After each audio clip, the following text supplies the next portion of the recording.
Hello, Professor and classmates. My final paper will be about reducing test anxiety levels through memory recall in undergraduate students. I particularly chose this topic because this is something that I suffer from. I have met many other students who suffer from the same thing, and I do feel like it's a major issue that we don't necessarily talk about, and nor do we talk about the options that students have, whether it be outside of the classroom or in the classroom, that they can use to combat this issue.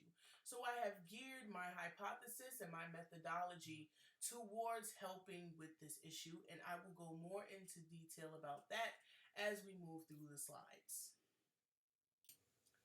Test anxiety in itself is a psychological condition. It is prevalent in school-age children, but it is highly prevalent in college students.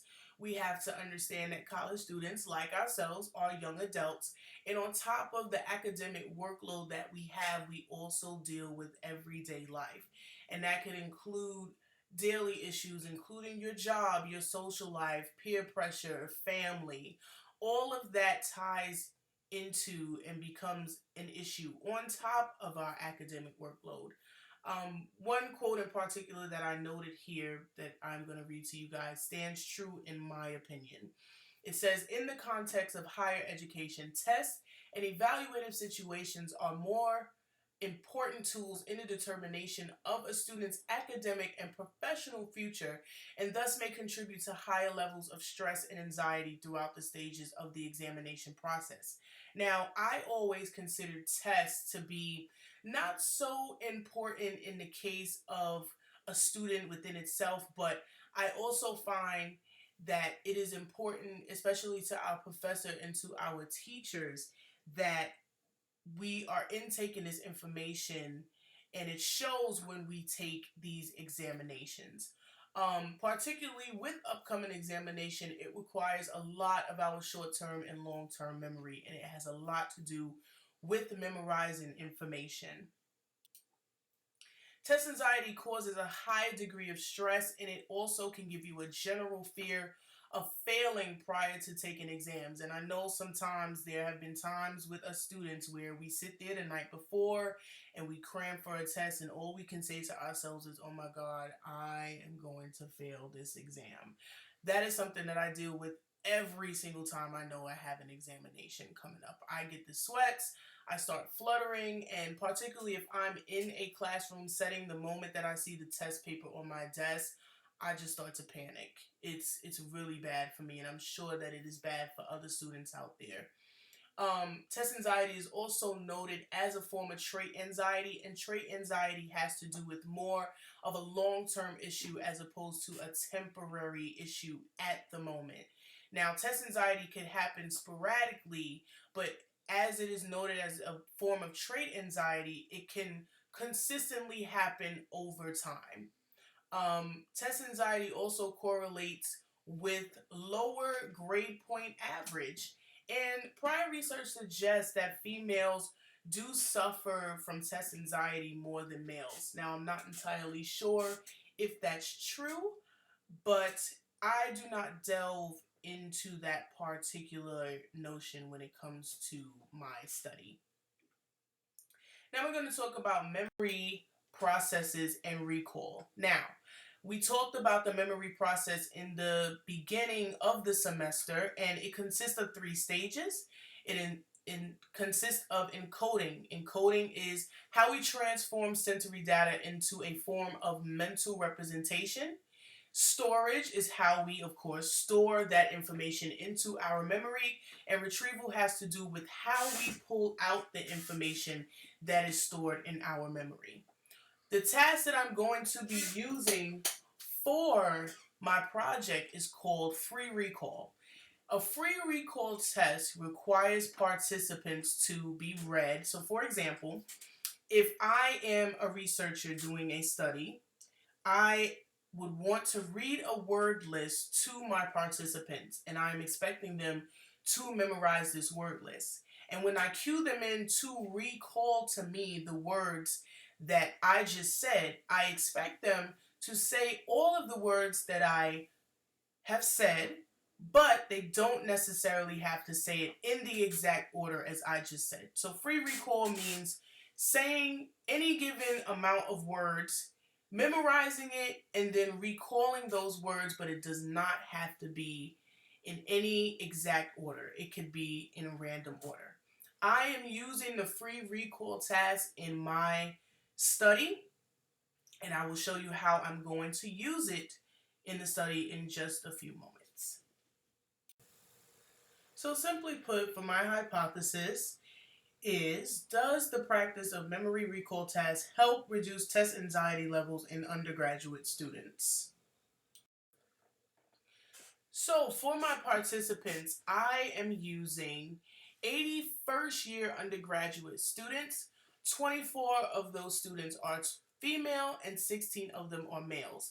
Now I did note when I was doing my research perspectives that I was going to use a larger amount, but that can be an issue considering that you don't want your classroom to be noisy. You would like that to be something that you can control.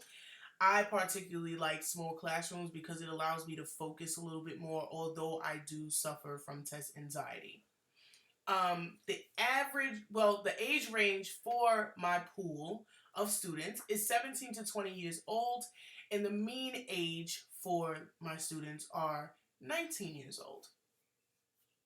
For my procedure, I will be using a survey for each participant. They have to complete it, and the survey is going to measure test anxiety levels, and another one will measure any additional aspects of a student's life beyond school. It's going to be based on a rating scale. So I have an example here where one of the questions or statements actually can be, I get extremely nervous the night before an exam. And with that statement, the students are able to choose whether they, from the lowest point, if they strongly disagree, or to the highest point of 5, if they strongly agree with that statement. Now, the students are going to be split into 2 classrooms with an equal amount of students in the classroom, and the amount of females to male ratio will be at random.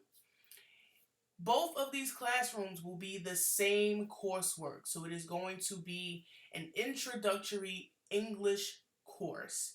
The students will be doing the same type of coursework. It will be the same type of examinations, the same type of studies, the same discussions. Everything will be the same. So I just want you to keep in mind about that. Everything will be the same. Classroom X is the only classroom that will repeat the recall task that I'm going to explain in just a second. Now, please remember that I said that we're going to be doing a recall test that has to do with word list. This word list will differ in subjects and, of course, words, but it will tie into the current coursework. As for the second classroom, they will not participate in any recall tasks. They are just going to continue the class as is. There will be no study methods. There will be no recall tasks to help them memorize what they are learning. They will continue on their own. They will use their own study concepts for any upcoming examinations that they have. Once this semester is over, each class is going to be retested again for their test anxiety levels, and we are also going to compare the students' examinations between Classroom X and Classroom Y. So here's how I'm going to use the word list, and I mentioned before that I'm going to be using this recall task 3 times throughout the semester. The word list is going to consist of a subject and the words within that subject. And because this is an English class, I'm going to use the elements of a story as an example. So, if I was to do this in the classroom, I would mention, okay, folks, today we're going to be learning about the elements of a story. And those elements consist of setting, characters, plot, climax, resolution, theme, and point of view. And I would expect that the students would memorize this, considering that it is going to be on upcoming examinations. However, within the next week of having the class, I'm going to cue the class in by saying, so remember when we talked about the elements of the story? what are the elements of the story? And I would expect that the students recall exactly all of these words back to me, but they can be in any random order. I do not expect the students to recall these words exactly as I said it before, but I would hope that they use memory, how they store that into their memory. I would hope that they would be able to recall these words once I cue them in about the elements of a story. It is going to be used 3 times, so the subjects will change, but it will stay within the coursework of English. It will not go into any other topics. It will remain in the subject of that English course. Very briefly, the statistical methods that I'm going to be using is descriptive statistics. Statistics is not really my great standpoint, so I would hope that if I did this study for real, that I would be able to explain it to you so that you, the readers, can understand what these results mean. I will also be using T-scales, and I will be using a scoring system based off of any scores related to the mean, standard deviation, and correlations. So once again, to reiterate, I will be testing Classroom X with the recall task 3 times during the semester. I hope that within my hypothesis, I conclude that because of that recall task and using it as much as I did throughout the semester with the students, that the students will have lower test anxiety levels after retesting them with the surveys that I used in the beginning. And the reason why I hope that these outcomes are with the students having lower test anxiety levels is because they have prepared themselves with that recall task to help them memorize those subjects and words that will be used in the examinations. I also believe that with using those recall tasks, I believe that the students will score much better on exams than Classroom Y. I would also hope that Classroom X would use that recall task on their own while studying for exams in the future. Unfortunately for Classroom Y, because they did not use any recall practice, test anxiety levels may be heightened or remain the same. Now, as I mentioned before, with the coursework, nothing changes with the coursework as with each classroom because the classrooms are the same introductory English course. All of the examinations are the same. I would also assume that the scores may be average or below average because we don't necessarily know how the students are preparing for these examinations. So while some students would be okay, other students may not be okay, and they might cram for the exam right beforehand without having any way of studying for the exams. And as I mentioned before, prior research has concluded that females experience higher test anxiety levels than males, but there will be no statistics present in this study to prove that notion. Once you guys get to see my final paper, I hope that you understand that this is a particular problem that we need to talk about more with college students, and I hope that my paper will help you to understand that we need to work towards any programs, whether inside of the classroom or outside of the classroom, that can help students combat test anxiety.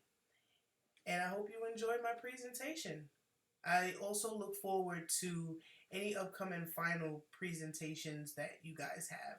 Thanks so much.